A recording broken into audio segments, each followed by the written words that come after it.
కడప మహానాడులో మహాసేన రాజేష్ గారు ఉన్నారు. ఒకసారి మాట్లాడదాం. సార్, ఎలా అనిపిస్తుంది కడప గడ్డ మీద టీడీపీ మహానాడు ఇంత భారీ ఎత్తున సెలబ్రేట్ చేయడం ఎలా అనిపిస్తుంది? ఇది మహానాడు ఎక్కడ జరిగినా కూడా అద్భుతంగా అనిపిస్తుంది అండి. ఇది పసుపు సైనికులందరికీ కూడా ఇది ఒక పెద్ద పండుగ లాంటిది. ఇక కడప విషయానికి వస్తే చాలా మంది అడుగుతున్నారు, కడపలోనే పెట్టడానికి కారణం ఏంటి, కడపలో ఈరోజు పసుపు జెండా ఎగరేయడానికి కారణం ఏంటి అని.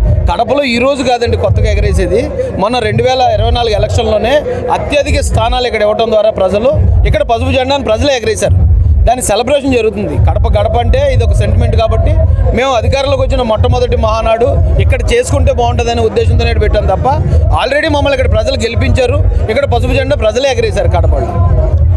కడప అనగానే గుర్తొచ్చేది వైఎస్ఆర్ జగన్. ఇప్పుడు ఈ రోజు ఇక్కడ కడపలో నిర్వహించడం అండ్ అలాగే పసుపు జెండాలన్నీ ఆర్చల్ దగ్గర వైఎస్ఆర్ విగ్రహాలని కనిపించకుండా కట్టడంలో ఆంతర్యం ఏంటి అని కూడా ప్రజలు అనుకుంటూ ఉన్నారు వైసీపీకి సంబంధించిన. ఒకటండి, కడప అంటే జగన్ గారు గుర్తురారండి, పులివెందులు అంటేనే గుర్తొస్తారు. ఎందుకంటే ఇప్పుడు ఆయన కేవలం పులివెందులకు ఎమ్మెల్యే మాత్రమే.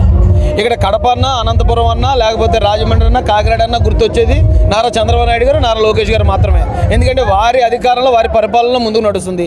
ఇక జెండాలు కట్టడం అంటే కార్యకర్తల అభిమానం. ఎక్కడ ఖాళీ ఉంటే అక్కడ కడతారు. మా వాళ్ళు జెండా కట్టిన దగ్గర అక్కడ విగ్రహాలు ఉన్నాయేమో, దానికి మేమేం చేయలేమండి. లిక్కర్ స్కామ్లో నెక్స్ట్ అరెస్ట్ ఎవరనుకుంటున్నారు? లిక్కర్ స్కామ్లో ఎవరెవరు పాత్రధారులు ఉన్నారో దానికి సూత్రధారి ఎవడో రాష్ట్ర ప్రజలందరికీ తెలుసు. నెక్స్ట్ ఎప్పుడెప్పుడు అరెస్ట్ జరుగుతుంది అనేది రాష్ట్ర ప్రజలందరూ కూడా కంట్లో ఒత్తిలేసుకుని ఎదురు చూస్తున్నారండి. దానిలో నేను కూడా ఒకటి. సో చూసుకోవచ్చు. అలాగే ఏదైతే కడపలో ఎప్పటి నుంచో అనుకుంటున్నదే, కడప మీద ప్రత్యేకమైన అభిమానం ఉంది కాబట్టే ఈరోజు కడపలో మహానాడు ఏర్పాట్లు అయితే జరిగాయి. అండ్ అలాగే లిక్కర్ స్కామ్లో ఎవరైతే నిందితులు ఉన్నారో వాళ్ళందరూ కూడా ఒక్కొక్కరిగా అరెస్ట్ చేసే అవకాశాలు అయితే ఖచ్చితంగా కనిపిస్తున్నాయి కదా అని కూడా అంటూ ఉన్నారు. కెమెరా పర్సన్ ఫణితో స్వాతి, విజిల్ న్యూస్, కడప నుంచి.